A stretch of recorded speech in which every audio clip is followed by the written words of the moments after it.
গ্রামে গঞ্জে বিদ্যুৎ এখন বড় ইস্যু। আমরা যখন গ্রামে যাই এই ইস্যু আমাদেরকে বিব্রত করে অস্বস্তিতে ফেলে।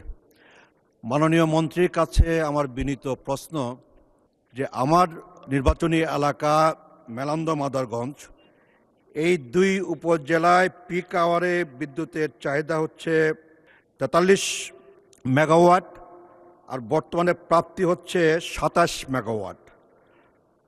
অফ পিক আওয়ারে চাহিদা হচ্ছে ৩৮ মেগাওয়াট, প্রাপ্তি হচ্ছে ২৫ মেগাওয়াট। প্রতিদিনই ৩৪ থেকে ৩৮% লোডশেডিংয়ে পড়তে হচ্ছে আমার দুই উপজেলার বিদ্যুতের গ্রাহকদের।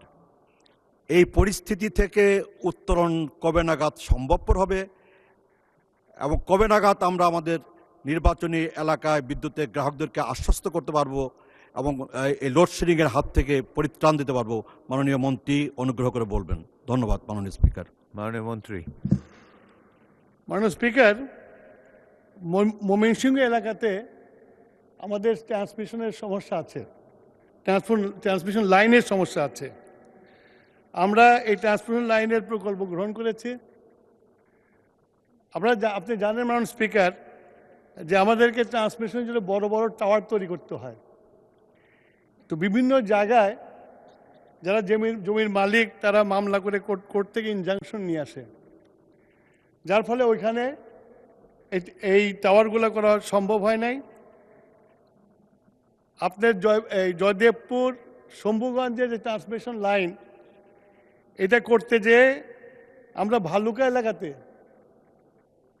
এক জমির মালিকের সাথে অনেক দিন মামলা করতে হয়েছে এবং আমরা মামলা রায় পাওয়ার পরেও আমরা সেখানে কাজ শুরু করতে পারছি না।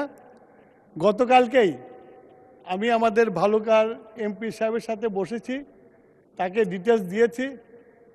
আশা করি এমপি সাহেবের সহযোগিতায় আমরা আবার কাজ শুরু করতে পারবো।